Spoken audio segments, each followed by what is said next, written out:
DLEDിൻ്റെ അപേക്ഷയുമായി ബന്ധപ്പെട്ട് നേരത്തെ നമ്മളൊരു വീഡിയോ അപ്ലോഡ് ചെയ്തിട്ടുണ്ടായിരുന്നു. ഞങ്ങൾ DLEDിനകത്ത് ഗവൺമെൻറ് കോളേജുകളുടെയും അതേപോലെ എയ്ഡഡ് കോളേജുകളുടെയും അപേക്ഷയാണ് നമ്മൾ ഓൾറെഡി ചാനലിൽ വീഡിയോ ആയി അപ്ലോഡ് ചെയ്തിട്ടുള്ളത്. ഈ വീഡിയോ സെൽഫ് ഫിനാൻസ് കോളേജുകളിലേക്കുള്ള അപേക്ഷയുമായി ബന്ധപ്പെട്ടിട്ടാണ്. ആദ്യം കോമൺ ആയിട്ടുള്ള കാര്യങ്ങൾ പറഞ്ഞതിന് ശേഷം അപേക്ഷയിലേക്ക് കടക്കാം. സെൽഫ് ഫിനാൻസ് കോളേജുകളിൽ 25 സീറ്റ് മെറിറ്റും 25 സീറ്റ് മാനേജ്മെൻറ്റ് സീറ്റുകളാണ് പല കോളേജുകളിലും ഉണ്ടാവാറുള്ളത്. 50 സീറ്റാണ് ആകെ. അതിൽ പകുതി സീറ്റ് മെറിറ്റും പകുതി സീറ്റ് മാനേജ്മെൻറ്റുമായിട്ടാണ് പോകുന്നത്. 2 വർഷത്തേക്ക് മെറിറ്റ് സീറ്റാണെങ്കിൽ 60,000 രൂപയാണ് ഫീസ് വരുന്നത്. SC, ST, OEC, OBH കാറ്റഗറിക്കും അതേപോലെ ഫിഷർമാനും സ്കോളർഷിപ്പ് ലഭിക്കാറുണ്ട്.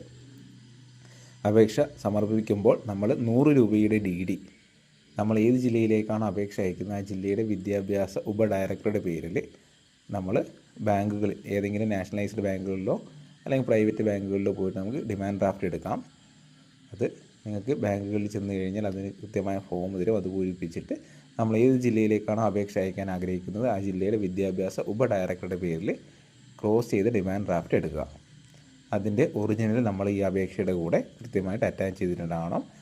അപേക്ഷയുടെ ഏറ്റവും മുന്നിലായി ക്ലോസ് ചെയ്ത് ഡിമാൻഡ് ഡ്രാഫ്റ്റ് വയ്ക്കുന്നതാണ് നല്ലത്. ഉള്ളിലേക്ക് വയ്ക്കുന്ന സമയത്ത് മിസ്സാവാനുള്ള സാധ്യതയുണ്ട്. അതുകൊണ്ട് ഏറ്റവും ഫ്രണ്ടിൽ നമ്മൾ DD തന്നെ വയ്ക്കുക. നമ്മൾ പൂരിപ്പിച്ച അപേക്ഷ പോസ്റ്റലായോ അല്ലെങ്കിൽ നേരിട്ടോ നമുക്ക് ജില്ലാ വിദ്യാഭ്യാസ ഉപഡയറക്ടറുടെ ഓഫീസിലേക്ക് എത്തിക്കാം. പോസ്റ്റൽ വഴിയാണ് നമ്മൾ അയക്കുന്നതെങ്കിൽ കൃത്യമായിട്ട് ശ്രദ്ധിക്കുക. പോസ്റ്റൽ വഴിയാണ് നമ്മൾ അയക്കുന്നതെങ്കിൽ കൃത്യമായി സ്പീഡ് പോസ്റ്റ് തന്നെ ചെയ്യണം. സ്പീഡ് പോസ്റ്റ് ചെയ്ത് കഴിഞ്ഞാൽ നമുക്ക് ഇതിൻ്റെ തെളിവായി അവിടെ നിന്ന് ഒരു സ്ലിപ്പ് ലഭിക്കും. അഥവാ അപേക്ഷ എവിടെ എത്തി എന്നുള്ളത് കൃത്യമായിട്ട് മനസ്സിലാക്കാൻ ആ സ്ലിപ്പിനകത്തുള്ള ട്രാക്കിംഗ് ഐഡി നമ്മളെ സഹായിക്കും. അതുകൊണ്ട് എല്ലാവരും പോസ്റ്റൽ വഴിയാണ് അയക്കുന്നതെങ്കിൽ സ്പീഡ് പോസ്റ്റ് തന്നെ അയക്കുക. നേരിട്ട് കൊണ്ടു കൊടുക്കുകയാണെങ്കിൽ നിങ്ങൾക്ക് അവിടെ DD ഓഫീസിൽ നേരിട്ട് പോയി കഴിഞ്ഞാൽ ചിലപ്പോൾ അവിടെ ഒരു പെട്ടി വെച്ചിട്ടുണ്ടാവും. ഇല്ലെങ്കിൽ നേരിട്ട് അവരുടെ ആരെങ്കിലും സ്റ്റാഫ് വാങ്ങാൻ വേണ്ടി ഉണ്ടാവും. അത് കൃത്യമായിട്ട് ശ്രദ്ധിക്കുക. 11-ാം തീയതിയാണ് ഓഗസ്റ്റ് 11-ാം തീയതിയാണ് നിലവിലെ ലാസ്റ്റ് ഡേറ്റ്. അതിന് മുന്നേ ജില്ലാ വിദ്യാഭ്യാസ ഉപഡയറക്ടറുടെ ഓഫീസിലേക്ക് എത്തണം. നമ്മൾ അയക്കുന്നതിൻ്റെ അവസാന തീയതിയല്ല, അവിടെ DD ഓഫീസിലേക്ക് എത്തുന്നതിൻ്റെ അവസാന തീയതിയാണ് ഓഗസ്റ്റ് 11. അത് കൃത്യമായിട്ട് എല്ലാവരും ശ്രദ്ധിക്കുക. സെൽഫ് ഫിനാൻസ് കോളേജുകളിൽ പകുതി സീറ്റ് മെറിറ്റും പകുതി സീറ്റ് മാനേജ്മെൻറ്റുമാണ് നമ്മൾ ഓൾറെഡി പറഞ്ഞു. 50 സീറ്റുള്ള ഒരു കോളേജിൽ 25 സീറ്റാണ് മെറിറ്റ് ഉണ്ടാവുക, 25 സീറ്റ് മാനേജ്മെൻ്റ് ആയിരിക്കും. ഈ 25 സീറ്റിനകത്ത് 5 സീറ്റ് കൊമേഴ്സിനും ബാക്കി 20 സീറ്റിൽ 10 സീറ്റ് സയൻസിനും 10 സീറ്റ് ഹ്യൂമാനിറ്റീസിനും എന്നുള്ള രീതിയിലാണ് ഡിവൈഡ് ചെയ്ത് പോകുന്നത്. അത് കഴിഞ്ഞ വർഷങ്ങളിലൊക്കെയുള്ള നിയമമാണ്. ഈ വർഷവും അതേപോലെ തന്നെയാണ് നോട്ടിഫിക്കേഷനിനകത്തും പറഞ്ഞിട്ടുള്ളത്. അത് കൃത്യമായി ശ്രദ്ധിക്കുക. 10 സീറ്റ് സയൻസിന്, 10 സീറ്റ് ഹ്യൂമാനിറ്റീസിന്, 5 സീറ്റ് കൊമേഴ്സിന്, ബാക്കി 25 സീറ്റും മാനേജ്മെൻറ്റ് സീറ്റാണ്. അതിനും ഇതേപോലെ തന്നെയാണ് ഡിവൈഡ് ചെയ്ത് പോവുക. ഫിനാൻസ് കോളേജിൻ്റെ അപേക്ഷ പ്രിൻ്റ് ഔട്ട് എടുത്തിട്ട് ഏറ്റവും മേളിലായിട്ട് നമുക്ക് കാണാം. നേരത്തെ പോലെ ഗവൺമെൻറ് കൊടുത്ത പോലെ തന്നെ 2025-27 വർഷത്തെ ഡിപ്ലോമ ഇൻ എലിമെൻ്ററി എഡ്യൂക്കേഷൻ കോഴ്സിനുള്ള അപേക്ഷ സ്വാശ്രയം ബ്രാക്കറ്റിൽ മെറിറ്റ് കോട്ട എന്ന് കാണാം. അത് കൃത്യമായിട്ട് അത് ചെക്ക് ചെയ്യുക. അവിടെ മെറിറ്റ് കോട്ട മാറി മാനേജ്മെൻറ്റ് കോട്ട എന്നാണെങ്കിൽ നിങ്ങളുടെ അപേക്ഷ തള്ളാൻ സാധ്യതയുണ്ട്. അവിടെ കൃത്യമായിട്ട് ശ്രദ്ധിക്കുക. മെറിറ്റ് കോട്ട എന്നുള്ള ഫോം തന്നെയാണ് നമ്മൾ ഗവൺമെൻറ് സീറ്റിലേക്ക് മെറിറ്റ് സീറ്റിലേക്ക് അപേക്ഷിക്കുന്ന സമയത്ത് കൊടുക്കേണ്ടത്. ഗവൺമെൻറ് സീറ്റ് എന്നിവിടെ ഉദ്ദേശിച്ചത് സെൽഫ് ഫിനാൻസിലെ മെറിറ്റ് സീറ്റിനെയാണ് നമ്മളിവിടെ ഗവൺമെൻറ് സീറ്റായിട്ട് ഉദ്ദേശിച്ചത്. മെറിറ്റ് സീറ്റിനാണ് നമുക്ക് 2 വർഷത്തേക്ക് 60,000 രൂപ വരുന്നത്. മാനേജ്മെൻറ്റ് സീറ്റാകുന്ന സമയത്ത് 2 വർഷത്തേക്ക് 70,000 രൂപ ഫീസും പല കോളേജുകളും ഡൊണേഷനും വാങ്ങിക്കുന്നുണ്ട്. ആ ഡൊണേഷനും കൂടെ അതിൻ്റെ കൂടെ വരും. ഇനി നമുക്ക് നോട്ടിഫിക്കേഷനകത്തുള്ള അപേക്ഷാ ഫോമിലെ ഓരോ കാര്യങ്ങളായിട്ട് പറഞ്ഞു പോകാം. ഫസ്റ്റ് നേരത്തെ പോലെ തന്നെ പ്രവേശനം നേടാൻ ആഗ്രഹിക്കുന്ന ജില്ലയുടെ പേരാണ്. അത് നിങ്ങൾ ഏത് ജില്ലയിലേക്കാണ് അപേക്ഷ അയക്കാൻ ആഗ്രഹിക്കുന്നത് ആ ജില്ലയുടെ പേര് എഴുതുക. അത് കേരളത്തിലെ 14 ജില്ലകളും നിങ്ങൾക്ക് ചൂസ് ചെയ്യാം. അതിനകത്തുള്ള ഏത് ജില്ലയിലേക്കും നിങ്ങൾക്ക് അപേക്ഷ അയക്കാം. രണ്ടാമത് അപേക്ഷകൻ്റെ പൂർണ്ണമായ പേരും മേൽവിലാസമാണ്. നിങ്ങളുടെ മുഴുവൻ പേരും ഇംഗ്ലീഷിലും മലയാളത്തിലും അവിടെ കൃത്യമായിട്ട് എഴുതുക. ആധാർ നമ്പറും ഇമെയിൽ ID യും സഹിതം കൃത്യമായിട്ട് അവരുടെ എഴുതി കൊള്ളിക്കണം. സ്ഥലം കുറവാണ്, അതുകൊണ്ട് തന്നെ ചെറുതായി നേരെ എഴുതി പോകുന്ന രീതിയിൽ ചെയ്യുക. കോമയിട്ട് എഴുതി പോകുന്ന രീതിയിൽ എഴുതി കഴിഞ്ഞാൽ അവിടെ കൃത്യമായിട്ട് കൊള്ളിക്കാൻ കഴിയും. പിന്നെ അടുത്തായിട്ട് ചോദിച്ചിരിക്കുന്നത് മൊബൈൽ നമ്പറും കാര്യങ്ങളൊക്കെയാണ്. അവിടെ കൃത്യമായിട്ടത് രേഖപ്പെടുത്തുക. മൂന്നാമത് ചോദിച്ചിരിക്കുന്നത് ജനന തീയതിയാണ്. നമ്മുടെ ഡേറ്റ് ഓഫ് ബർത്ത് കൃത്യമായിട്ട് അവിടെ രേഖപ്പെടുത്തുക. നിങ്ങളുടെ ജനിച്ച ദിവസം, മാസം, വർഷം എന്നുള്ള രീതിയിൽ കൃത്യമായിട്ട് അവിടെ രേഖപ്പെടുത്തുക. അതുപോലെ 1/7/2025 പൂർത്തിയാകുന്ന വയസ്സ്, നിങ്ങൾക്ക് 1/7/25 എത്ര വയസ്സാണെന്നുള്ളത് കൃത്യമായിട്ട് അവിടെ രേഖപ്പെടുത്തുക. 21 വയസ്സാണെങ്കിൽ 21 എഴുതിയാൽ മതി. നമുക്ക് ചിലപ്പോൾ 21 വയസ്സ് കഴിഞ്ഞ് 5 മാസമൊക്കെ ആയിട്ടുണ്ടാവും. അങ്ങനെയാണെങ്കിൽ പോലും 21 വയസ്സെന്നുള്ളത് കൃത്യമായിട്ട് രേഖപ്പെടുത്തിയാൽ മതി. മാസത്തിന് കണക്ക് അവിടെ രേഖപ്പെടുത്തേണ്ടതില്ല. ഇതൊക്കെ നേരത്തെ ഗവൺമെൻറ് ഫോമിലും ഇതും സെയിം ആയിട്ടാണ് വരുന്നത്. അപ്പോൾ എന്തെങ്കിലും സംശയം ഉണ്ടെങ്കിൽ നേരത്തെ ആ വീഡിയോയും കൂടെ ഒന്ന് കാണാം. പിന്നെ തൊട്ടടുത്തായിട്ട് വരുന്നത് ആണ്, പെണ്ണ്, ഭിന്നലിംഗക്കാർ, അത് കൃത്യമായിട്ട് അറിയുന്നുണ്ടാവും. ആൺകുട്ടികളാണെങ്കിൽ ആണെന്ന് എഴുതുക, പെൺകുട്ടികളാണെങ്കിൽ പെണ്ണെന്ന് എഴുതുക, ഭിന്നലിംഗക്കാരാണെങ്കിൽ ഭിന്നലിംഗക്കാരെന്നുള്ള രീതിയിൽ എഴുതുക. പിന്നെ അതേപോലെ നിങ്ങളുടെ ജാതി, മതം അത് കൃത്യമായിട്ട് SSLC ബുക്കിൽ കൊടുത്തിട്ടുണ്ടാവും. അത് നോക്കി കൃത്യമായിട്ട് അവിടെ പൂരിപ്പിക്കുക, നിങ്ങളുടെ ജാതിയും മതവും. അതേപോലെ ഈ അപേക്ഷകൻ പട്ടികജാതി, പട്ടികവർഗം, OBC വിഭാഗത്തിൽ ഉൾപ്പെട്ടതാണോ, ആണെങ്കിൽ സ്വയം സാക്ഷ്യപ്പെടുത്തിയ സർട്ടിഫിക്കറ്റ് സമർപ്പിക്കാൻ പറയുന്നുണ്ട്. OBC കാറ്റഗറി ആണെങ്കിൽ നിങ്ങൾ SSLC ബുക്ക് തന്നെ സർട്ടിഫൈ ചെയ്ത് വെച്ചാൽ മതി. മറ്റ് കാറ്റഗറി ആണെങ്കിൽ ഇവിടെ പട്ടികജാതി, പട്ടികവർഗം, OBC ഒക്കെ ആണെങ്കിൽ നിങ്ങൾ കാസ്റ്റ് സർട്ടിഫിക്കറ്റ് സെൽഫ് അറ്റസ്റ്റ് ചെയ്തിട്ട് അപേക്ഷയുടെ കൂടെ ഉൾപ്പെടുത്തേണ്ടതാണ്. പിന്നെ തൊട്ടടുത്തായിട്ട് വരുന്നത് 8ാമതായിട്ട് വരുന്നത് അപേക്ഷ വിമുക്ത പഠനമാണോ എന്നുള്ളതാണ്. വിമുക്ത പഠനം ഉദ്ദേശിക്കുന്നത് നിങ്ങൾ ആർമിയിൽ നിന്ന് റിട്ടയർ ചെയ്ത ആളാണോ എന്നാണ്. അവിടെ ആണെങ്കിൽ ആണെന്ന് എഴുതുക, അല്ലെങ്കിൽ നിങ്ങൾ ബാധകമല്ല എന്ന് കൃത്യമായിട്ട് എഴുതുക. തൊട്ടടുത്തായിട്ട് വരുന്നതാണ് അപേക്ഷകൻ സർവീസിലിരിക്കുന്ന ജവാൻ്റെ മകനോ മകളോ അല്ലെങ്കിൽ ഭാര്യയോ അങ്ങനെ എന്തെങ്കിലും ആണോ എന്നുള്ളത് ചോദിക്കുന്നുണ്ട്. അങ്ങനെയാണെങ്കിൽ അതിന് കൃത്യമായിട്ട് സർട്ടിഫിക്കറ്റ് അവർക്ക് നൽകിയിട്ടുണ്ടാവും. അതിൻ്റെ കോപ്പിയുമായിട്ട് തഹസിൽദാരുടെ അടുത്ത് പോയി കഴിഞ്ഞാൽ അവരൊരു സർട്ടിഫിക്കറ്റ് തരും. ആ സർട്ടിഫിക്കറ്റിൻ്റെ കോപ്പിയും കൂടെ നമ്മളിതിൻ്റെ കൂടെ സെൽഫ് അറ്റസ്റ്റ് ചെയ്തിട്ട് ആഡ് ചെയ്യേണ്ടതാണ്. അടുത്തതായിട്ട് ചോദിക്കുന്നത് അപേക്ഷകൻ വിമുക്ത ഭടൻ്റെ ഭാര്യ, മകൾ അല്ലെങ്കിൽ മകനാണോ എന്നാണ്. എന്നുവെച്ചാൽ സർവീസിൽ നിന്ന് റിട്ടയർ ചെയ്ത മിലിറ്ററി സേവകൻ്റെ മകനോ മകളോ അല്ലെങ്കിൽ ഭാര്യയോ ആണോ എന്ന് ചോദിക്കുന്നത്. അങ്ങനെയാണെങ്കിലും അത് തെളിയിക്കുന്ന കൃത്യമായ രേഖകൾ നിങ്ങളിതിൻ്റെ കൂടെ വയ്ക്കണം. അഥവാ നിങ്ങൾ അങ്ങല്ല എന്നാണെങ്കിൽ അവിടെ ബാധകമല്ല എന്ന് കൃത്യമായിട്ട് രേഖപ്പെടുത്തുക. ഇത് കഴിഞ്ഞ വീഡിയോയിൽ വളരെ വിശദമായിട്ട് തന്നെ പറഞ്ഞിട്ടുണ്ട്. ഇവിടെ വരെ വരുന്ന കാര്യങ്ങളൊക്കെ കഴിഞ്ഞ ഗവൺമെൻറ് ഫോമുമായിട്ട് ഏകദേശം സെയിമാണ്. അപ്പോൾ സംശയങ്ങളുണ്ടെങ്കിൽ ആ വീഡിയോയും കൂടെ ഒന്ന് കൃത്യമായിട്ട് കാണാം. പിന്നെ തൊട്ടടുത്തായിട്ട് ചോദിക്കുന്ന അപേക്ഷകൻ്റെ മാതൃഭാഷയാണ്. മാതൃഭാഷ മലയാളമാണ്. കേരളത്തിൽ മാതൃഭാഷ മലയാളം. മറ്റെവിടുന്നെങ്കിലും അപേക്ഷിക്കുന്നവരുണ്ടെങ്കിൽ അവിടെ കൃത്യമായിട്ട് അവരുടെ മാതൃഭാഷ എഴുതാം.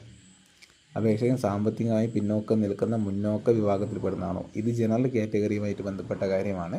ജനറൽ കാറ്റഗറിയിൽപ്പെട്ട ആളുകൾ, സാമ്പത്തികമായിട്ട് പിന്നോക്കം നിൽക്കുന്ന ആളുകൾക്ക് വേണ്ടി പുതിയ റിസർവേഷൻ സമ്പ്രദായം കൊണ്ടുവന്നിട്ടുണ്ടായിരുന്നു. കുറച്ച് വർഷങ്ങളായി അത് നിലവിലിപ്പം ഡീലറിന് ലഭിക്കുന്നുണ്ട്. അങ്ങനെയുണ്ടെങ്കിൽ ജനറൽ കാറ്റഗറിയിൽപ്പെടുന്ന സാമ്പത്തികമായിട്ട് പിന്നോക്കമുള്ള ആളുകളാണെങ്കിൽ നിങ്ങൾ വില്ലേജ് ഓഫീസിൽ പോയിട്ട് വില്ലേജ് ഓഫീസറെ കണ്ട് EWS സർട്ടിഫിക്കറ്റ് ഇതിന് കൂടെ ആഡ് ചെയ്ത് കഴിഞ്ഞാൽ നിങ്ങൾക്ക് അതിൻ്റെ റിസർവേഷൻ കിട്ടും. അത് കിട്ടിക്കഴിഞ്ഞാൽ അത്യാവശ്യം മാർക്ക് കുറഞ്ഞവരാണെങ്കിൽ പോലും നിങ്ങൾക്ക് കിട്ടാൻ സാധ്യത കൂടുതലാണ്. അതുകൊണ്ട് കിട്ടുവാണെങ്കിൽ നിങ്ങൾ മാക്സിമം ഈ ഒരു സർട്ടിഫിക്കറ്റും കൂടെ വയ്ക്കുക. തൊട്ടടുത്തായിട്ട് പറയുന്നത് വിദ്യാഭ്യാസ യോഗ്യതയാണ്. നിങ്ങൾക്ക് അവിടെ ഹയർ സെക്കൻഡറി എന്ന് എഴുതാം, അല്ലെങ്കിൽ നിങ്ങൾക്ക് +2 എന്ന് എഴുതാം. ഹയർ സെക്കൻഡറി എന്ന് എഴുതുന്നതാണ് നല്ലത്. അവിടെ നിങ്ങൾ +2 എന്ന് എഴുതി കഴിഞ്ഞാൽ കുഴപ്പമൊന്നുമില്ല. പിന്നെ യോഗ്യതാ പരീക്ഷയുടെ പേരും വിഷയവും അവിടെ നിങ്ങൾക്ക് ഹയർ സെക്കൻഡറി, സയൻസ് ആണെങ്കിൽ സയൻസ്, കൊമേഴ്സ് ആണെങ്കിൽ കൊമേഴ്സ്, ഹ്യൂമാനിറ്റീസ് ആണെങ്കിൽ ഹ്യൂമാനിറ്റീസ് എന്നുള്ള രീതിയിൽ എഴുതാം. പിന്നെ അടുത്തതായിട്ട് ചോദിച്ചിരിക്കുന്നത് രജിസ്റ്റർ നമ്പറും വിജയിച്ച വർഷമാണ്. അത് നമ്മളെ +2 സർട്ടിഫിക്കറ്റിന് അത് കൃത്യമായിട്ട് രജിസ്റ്റർ നമ്പറും അതേപോലെ വിജയിച്ച വർഷവും കൃത്യമായിട്ട് കൊടുത്തിട്ടുണ്ട്. പിന്നെ യോഗ്യതാ പരീക്ഷ എടുത്ത ചാൻസുകളുടെ എണ്ണം പറഞ്ഞിട്ടുണ്ട്. 1 കൂടുതൽ ആൾക്കുണ്ടാവുക. സേവ് പരീക്ഷ എഴുതിയിട്ടുണ്ടെങ്കിൽ 2, 3 എന്നുള്ള രീതിയിൽ കൃത്യമായിട്ടത് എഴുതാം. നമ്മുടെ സർട്ടിഫിക്കറ്റിനകത്ത് അതും ഉണ്ടാവും. പിന്നെ തൊട്ടടുത്തായിട്ട് കൊടുത്തിരിക്കുന്നത് മറ്റ് വിദ്യാഭ്യാസ യോഗ്യത ഉണ്ടെങ്കിൽ ആയതിൻ്റെ വിവരം എന്നാണ് കൊടുത്തിട്ടുള്ളത്. അവിടെ നിങ്ങൾക്ക് ഡിഗ്രി ഉണ്ടെങ്കിൽ ഡിഗ്രിയുടെ വിവരങ്ങൾ രേഖപ്പെടുത്താം, PG ഉണ്ടെങ്കിൽ PGയുടെ വിവരങ്ങൾ രേഖപ്പെടുത്താം. അതേപോലെ മറ്റ് അതർ ക്വാളിഫിക്കേഷൻ ഉണ്ടെങ്കിൽ അതും നിങ്ങൾക്ക് കൃത്യമായിട്ട് അവിടെ രേഖപ്പെടുത്താം. എന്താണ് എന്നുള്ളത് PG ആണെങ്കിൽ PG, ഡിഗ്രി ആണെങ്കിൽ ഡിഗ്രി, അല്ലെങ്കിൽ അതിലും വലിയ qualification doctorate of PhD, MPhil കാര്യങ്ങളൊക്കെ ഉണ്ടെങ്കിൽ നിങ്ങൾക്കത് കൃത്യമായിട്ട് അവിടെ രേഖപ്പെടുത്താം. എന്നിട്ട് അതിൻ്റെയും കോപ്പി എടുത്ത് സെൽഫ് അറ്റസ്റ്റ് ചെയ്തിട്ട് നിങ്ങൾ ഇതിൻ്റെ കൂടെ വെക്കണം. അപേക്ഷയുടെ കൂടെ നിർബന്ധമായി വെക്കണം. പിന്നെ ലാസ്റ്റ് 15ാമതായിട്ട് കൊടുത്തിരിക്കുന്നത് യോഗ്യതാ പരീക്ഷയ്ക്ക് നേടിയ മാർക്കിൻ്റെ വിവരങ്ങളാണ് കൊടുത്തിട്ടുള്ളത്. അവിടെ നിങ്ങൾ +2 നേടിയ എല്ലാ വിഷയങ്ങളുടെയും മാർക്കും അതേപോലെ വിഷയങ്ങളുടെ പേര് അവിടെ കൃത്യമായിട്ട് എഴുതണം. എന്നിട്ട് ലാസ്റ്റ് അവിടെ താഴെയായിട്ട് ആകെ കൊടുത്തിട്ടുണ്ട്. അവിടെ കൃത്യമായിട്ട് നിങ്ങൾക്ക് ആകെ കിട്ടിയ മാർക്കും കൃത്യമായിട്ട് അവിടെ രേഖപ്പെടുത്തണം. പിന്നെ 16-ാമതായിട്ട് ചോദിച്ചിരിക്കുന്നത് മാർക്ക് ശതമാനമാണ്. ഗ്രേഡ് നിങ്ങൾ നോക്കണ്ട, നിങ്ങളുടെ മാർക്ക് ശതമാനം, മാർക്ക് പെർസെൻറ്റേജ് കൃത്യമായിട്ട് അവിടെ എഴുതുക. 17-ാമത് ചോദിച്ചിരിക്കുന്നത് പരീക്ഷാ ബോർഡ് അല്ലെങ്കിൽ യൂണിവേഴ്സിറ്റിൻ്റെ പേരാണ്. പരീക്ഷ board of higher secondary examination Kerala എന്നുള്ളത് അവിടെ എഴുതിയാൽ മതി. പിന്നെ തൊട്ടടുത്ത് 18-ാമതായിട്ട് ചോദിച്ചിരിക്കുന്നത് അപേക്ഷ ഭിന്നശേഷിക്കാരനാണോ എന്നാണ്. ഭിന്നശേഷിക്കാരനാണെങ്കിൽ നിങ്ങൾ അപേക്ഷകൻ ഭിന്നശേഷിക്കാരനാണെങ്കിൽ മെഡിക്കൽ ബോർഡ് സർട്ടിഫൈ ചെയ്ത ഒരു സർട്ടിഫിക്കറ്റ് ഉണ്ട്, മെഡിക്കൽ സർട്ടിഫിക്കറ്റ് ഉണ്ട്. അത് കൃത്യമായിട്ട് കോപ്പി എടുത്ത് സെൽഫ് അറ്റസ്റ്റ് ചെയ്ത് ഇതിൻ്റെ കൂടെ വെക്കേണ്ടതാണ്. അങ്ങനെയല്ല എങ്കിൽ അവിടെ കൃത്യമായിട്ട് ബാധകമല്ല എന്ന് എഴുതുക. നമ്മൾ ഈ അപേക്ഷക്കകത്ത് എവിടെയും അല്ല ഇല്ല എന്നുള്ളത് എഴുതരുത്, അവിടെ കൃത്യമായിട്ട് ബാധകമല്ല എന്നുള്ള രീതിയിൽ എഴുതാം. പിന്നെ അടുത്തായിട്ട് ചോദിച്ചിരിക്കുന്നത് അപേക്ഷകൻ NCC കേഡറ്റ് ആണോ എന്നാണ്. NCC കേഡറ്റ് ആണെങ്കിൽ ആണ് എന്നുള്ള രീതിയിൽ എഴുതുക. എന്നിട്ട് NCCയുടെ സർട്ടിഫിക്കറ്റ് ഈ ഒരു അപേക്ഷയുടെ കൂടെ സെൽഫ് അറ്റസ്റ്റ് ചെയ്ത് വയ്ക്കുക. അഥവാ അല്ല എന്നാണെങ്കിൽ അവിടെ ബാധകമല്ല എന്നുള്ള രീതിയിൽ എഴുതുക. അടുത്തത് അപേക്ഷകൻ കായിക മത്സരങ്ങളിൽ പ്രാഗൽഭ്യം തെളിയിച്ചിട്ടുണ്ടെങ്കിൽ ആയതിൻ്റെ വിവരമാണ് ചോദിച്ചിരിക്കുന്നത്. നിങ്ങൾ കലയിലോ കായിക തലത്തിലോ ദേശീയ തലം മുതൽ സബ് ജില്ലാ തലം മുതൽ ദേശീയ തലം വരെ മത്സരിച്ചിട്ടുണ്ടെങ്കിൽ ഏതാണോ മത്സരിച്ചത് അവിടെ കൃത്യമായിട്ട് ടിക്ക് ചെയ്യുക. എന്നിട്ട് അതിന് സർട്ടിഫിക്കറ്റുകളും കൂടെ ഈ ഒരു അപേക്ഷയോട് കൃത്യമായിട്ട് വയ്ക്കുക. 21-ാമതായിട്ട് ചോദിച്ചിരിക്കുന്ന അപേക്ഷകൻ ഭാരത് സ്കൗട്ട് ആൻഡ് ഗൈഡ്സിൻ്റെ രാജ്യ പുരസ്കാരം അല്ലെങ്കിൽ രാഷ്ട്രപതി പുരസ്കാരം നേടിയിട്ടുണ്ടോ എന്നാണ്. നേടിയിട്ടുണ്ടെങ്കിൽ ഉണ്ട് എന്നുള്ളത് എഴുതുക. എന്നിട്ട് അതിന് സർട്ടിഫിക്കറ്റ് വയ്ക്കുക. അഥവാ ഇല്ല എന്നാണെങ്കിൽ ബാധകമല്ല എന്ന് എഴുതുക. പിന്നെ 22-ാമത്തെ അപേക്ഷകൻ സ്പോർട്സ് കോട്ട അല്ലെങ്കിൽ സ്പോർട്സ് കൗൺസിൽ ഉൾപ്പെട്ടതാണോ എന്നുള്ളത് ചോദിച്ചിട്ടുണ്ട്. ആണെങ്കിൽ ആണെന്ന് എഴുതുക, അല്ലെങ്കിൽ അല്ല എന്ന് എഴുതുക. സ്പോർട്സ് കൗൺസിൽ അപേക്ഷ വേറെ രീതിയിൽ ഇതിൻ്റെ കൂടെ അല്ല കൊടുക്കുന്നത്, സെപ്പറേറ്റ് ആയിട്ട് സ്പോർട്സ് കൗൺസിലാണ് അപേക്ഷ കൊടുക്കേണ്ടത്. അപ്പോൾ അതുമായിട്ട് ബന്ധപ്പെട്ട വിവരങ്ങൾ നിങ്ങൾക്കറിയാൻ താല്പര്യമുണ്ടെങ്കിൽ അല്ലെങ്കിൽ സ്പോർട്സ് കോട്ടയിൽ അപേക്ഷിക്കുന്നവരുണ്ടെങ്കിൽ നിങ്ങൾ താഴെ കമൻറ്റായിട്ട് ഇട്ട് കഴിഞ്ഞാൽ അതിൻ്റെ വീഡിയോയും കൂടെ ചെയ്യുന്നതായിരിക്കും.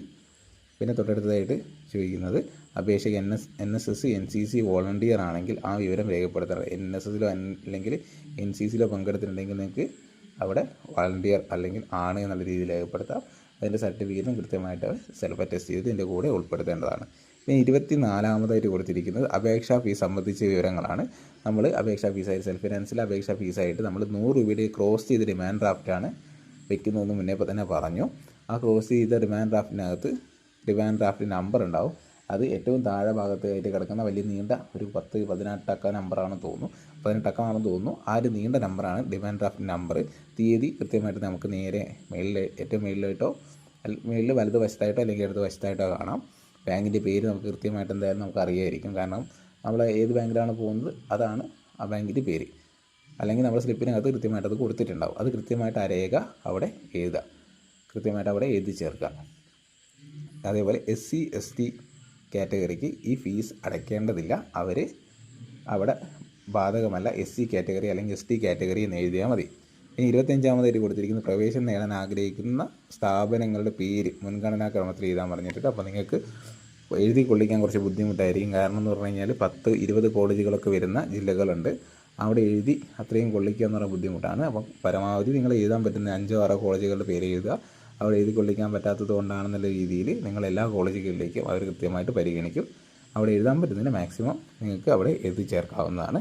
പിന്നെ 26-ാമതായിട്ട് കൊടുത്തിരിക്കുന്നത് ഉള്ളടക്കത്തിൻ്റെ ലിസ്റ്റാണ്. അവിടെ ഓൾറെഡി 3 എണ്ണം കൊടുത്തിട്ടുണ്ട്. അഥവാ അതിന് കൂടുതലുണ്ടെങ്കിൽ ആവശ്യമായ മറ്റു രേഖകളെന്നുള്ള അവിടെ നിങ്ങൾ അവിടെ മറ്റെന്തെങ്കിലും രേഖകളുണ്ടെങ്കിൽ ഇപ്പോൾ NSS NCC സ്കൗട്ട് പോലത്തെ എന്തെങ്കിലും സർട്ടിഫിക്കറ്റ് ഉണ്ടെങ്കിൽ അതിൻ്റെ കാര്യങ്ങൾ എഴുതുക. മറ്റെന്തെങ്കിലും ഒരു കാസ്റ്റ് റിസർവേഷൻ ഉണ്ടെങ്കിൽ കാസ്റ്റ് സർട്ടിഫിക്കറ്റ് വെച്ചിട്ടുണ്ടെങ്കിൽ കാസ്റ്റ് സർട്ടിഫിക്കറ്റ് എഴുതുക. അങ്ങനെയുള്ള മറ്റ് രേഖകളെന്നുള്ള അവിടെ അതിൻ്റെ താഴെയായിട്ട് നിങ്ങൾക്ക് അതും കൂടെ എഴുതി ചേർക്കാവുന്നതാണ്. യോഗ്യതാ പരീക്ഷയുടെ മാർക്ക് ലിസ്റ്റ് വളർത്തുന്നിടത്ത് നിങ്ങൾക്ക് വേണമെങ്കിൽ +2 എന്നുള്ള രീതിയിൽ എഴുതാം. ഇതുമായിട്ട് ബന്ധപ്പെട്ട് മറ്റെന്തെങ്കിലും സംശയം ഉണ്ടെങ്കിൽ നിങ്ങൾക്ക് കമൻറ്റ് ബോക്സിൽ ചോദിക്കാം. ഏറ്റവും ചുരുക്കിയ രീതിയിലാണ് നമ്മൾ ഈ വീഡിയോ ചെയ്യുന്നത്. കാരണം അപേക്ഷ സമർപ്പിക്കാൻ ആകെ ഈ മാസം 11-ാം തീയതിയാണ്. ഇന്ന് തന്നെ ദിവസം കടന്നു പോയിട്ടുണ്ട്. അപ്പോൾ പരമാവധി പെട്ടെന്ന് തന്നെ എല്ലാവരിലേക്ക് എത്തിക്കുക എന്നുള്ളതുകൊണ്ട് വളരെ ചുരുക്കിയാണ് നമ്മൾ ഈ വീഡിയോ ഒക്കെ ചെയ്തിരിക്കുന്നത്. അപ്പോൾ നിങ്ങൾക്ക് എന്തെങ്കിലും സംശയം ഉണ്ടെങ്കിൽ നിങ്ങൾക്ക് കമൻറ്റ് ബോക്സിനകത്ത് ചോദിക്കാം. കൃത്യമായിട്ട് എല്ലാ കമൻറ്റുകൾക്കും മറുപടി നൽകുന്നതാണ്.